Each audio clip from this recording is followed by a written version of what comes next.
메시지 성경 마가복음 11장을 살펴보겠습니다. 이 장에서는 예수께서 예루살렘에 입성하시는 장면이 등장합니다. 예수님은 나귀를 타고 오시며 군중들은 그를 환영하기 위해 길에 옥과 나뭇가지를 깔았습니다. 그들은 호산나를 외치며 메시아로 그를 맞이했습니다. 이 장에서는 또한 예수님이 성전을 방문하셔서 상인들의 부정한 거래를 막기 위해 성전을 정화하시는 장면도 나옵니다. 내 집은 만민이 기도하는 집이라 일컬음을 받으리라고 말씀하시며 성전의 본래 목적을 재확인하셨습니다. 이후 무화과 나무를 저주하신 사건을 통해 믿음과 기도의 중요성을 강조하십니다. 제자들에게 모든 것을 믿고 기도하라며 흔들림 없는 믿음을 가르침으로써 그들의 영적 성장을 도우셨습니다.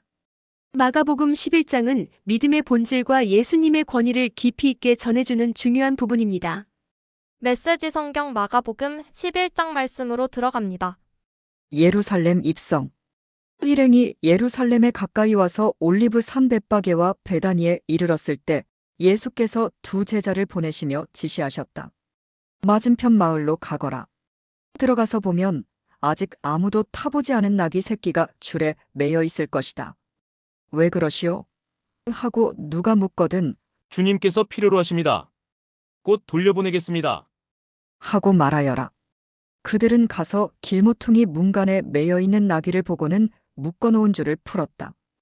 거기 서 있던 사람들 중 몇 사람이 말했다. 그 나귀 새끼의 줄은 왜 푸는 것이요? 제자들이 예수께서 지시하신 대로 대답하자 그들은 간섭하지 않았다. 제자들이 나귀 새끼를 예수께로 끌고 와서 그 위에 겉옷을 펴자 예수께서 올라타셨다. 사람들이 예수를 열렬히 환영했다. 길 위에 자기 겉옷을 펴는 사람도 있었고 들에서 베어온 풀을 까는 사람도 있었다. 그들은 앞에서 걷고 뒤에서 따르며 소리쳤다.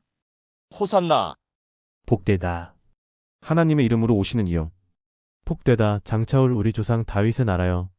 하늘 가장 높은 곳에서 호산나. 예수께서 예루살렘에 이르러 곧 성전에 들어가셨다. 예수께서는 성전을 둘러보시며 모든 것을 마음에 두셨다. 그러나 이미 시간이 늦어 12제자와 함께 베다니에 돌아가셨다. 저주받은 무화과 나무. 이튿날 그들이 베다니를 나설 때에 예수께서 배가 고프셨다. 그분은 저만치 떨어진 곳에 있는 잎이 무성한 무화과 나무 한 그루를 보셨다.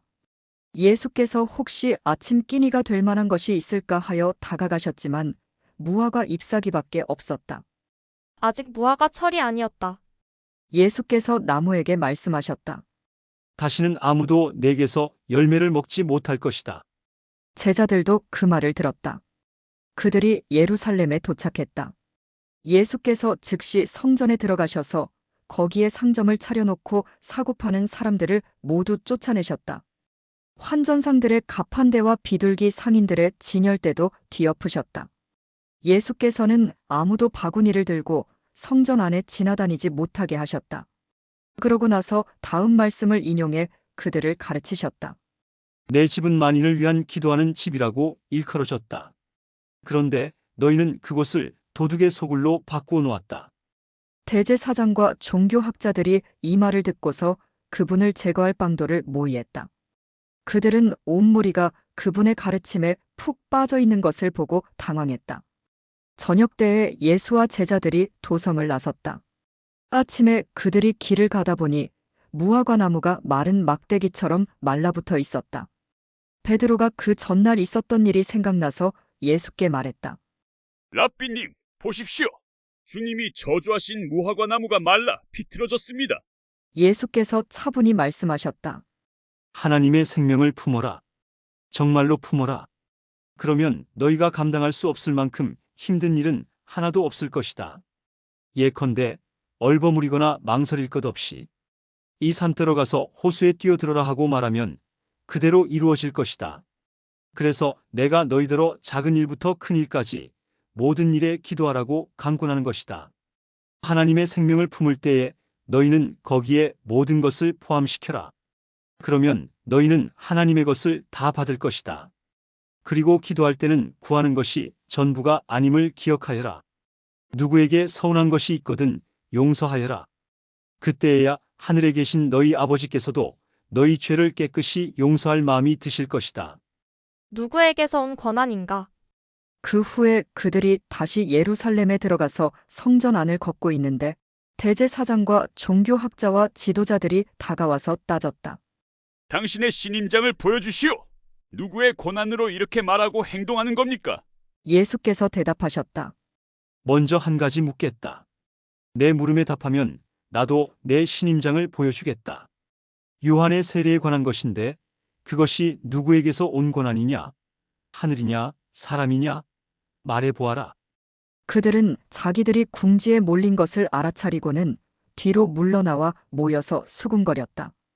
하늘이라고 하면 왜 요한을 믿지 않았느냐고 물을 것이고 사람이라고 하면 온 백성이 예언자로 떠받드니 우리가 백성 앞에서 몹시 난처해진다.